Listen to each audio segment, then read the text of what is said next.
This is how we do uppercuts. We use leverage, and we try to use leverage with every single punch that is thrown, and that's the big thing that we do. There's a lot of trainers out here. Boy, they know everything, but one size fits every single guy, and that's just simply not the things that champions are made of. You have to use the strengths that you have. So listen to your trainer. If your trainer is producing champions, Joe is a two-time champion at 14 years old. So we're doing some things that are working for Joe. And nobody knows everything. So I just want to stress that with you, and we'll show you what we're doing to where Joe's uppercuts are just literally, we don't use them a lot. He doesn't use them a lot, but when he does, it usually finishes things or changes the whole complexion of who he's facing very quickly, and we need to start using them more, as a matter of fact. But Joe, you can come up with just the right uppercut, and you can just dig in on it.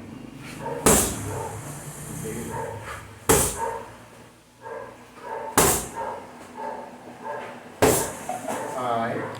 Now, I want to show you something, guys. Now, we're in the house right now. We're not at the gym. So we got a lot of stuff going on, but just we've had a couple of people having some questions with this. We don't lead with a uppercut. A lead punch is when, for us, and the way I was taught back in the 70s, you got inside punches and you have outside punches. And when Joe's on the outside, he may lead with a hook. He may lead with a jab. He may lead with a cross. He may lead with an overhand. There's a variety of punches that you use.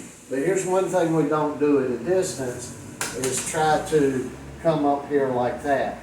But we do something that we called an uppercut in the mid to early 70s, but it's not really an uppercut like what you're thinking. The thumb is up instead of to the side. You see my thumb's at the side here. Now the thumb's up.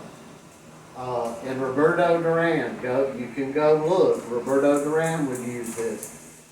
Bam! So we considered it a form of an uppercut. I can't even remember what it's called. You can lead with an uppercut. You can do anything you want to, and maybe your trainer has special things that he knows that we don't, or maybe you are designed and quick enough where you can pull these things off. But there's a good fight where an uppercut is used as a lead by a not so fast heavyweight, but he's got a guy off balance, dizzy from some earlier punching in the round.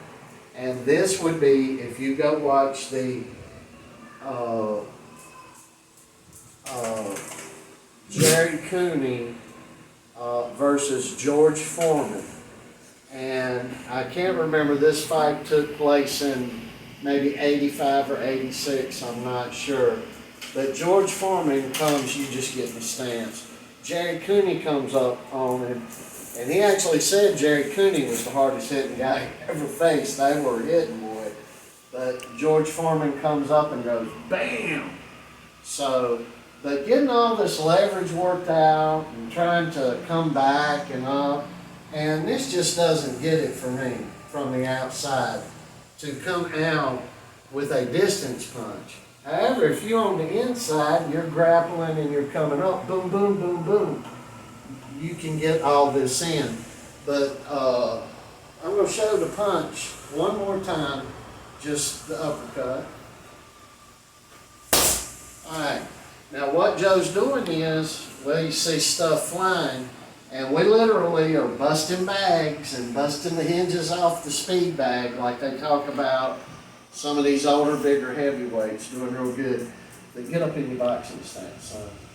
Come down in slow motion, come back. Alright, see what's going on here? See what's happening? And he's taking this from his ankles all the way up through into here and through his arms, and he's coming up with a punch, or coming up with it, and there's leverage used with force here. And that's what you got to be thinking about. And these are some of the things that these guys ain't teaching. I'm seeing people that getting up and say, get bent, get on square, and boom, boom. And that's a good thing, and they're saying, mate, you've got to twist the rear foot. And you don't necessarily have to do that. You've got to find out how you can hit the fastest and the hardest without getting hit yourself. So I hope maybe this helps you out a little bit. Anybody that's working on uppercuts, use what you think will work for you. Use what your trainer says is good. But remember, there's a million ways to skin a cat.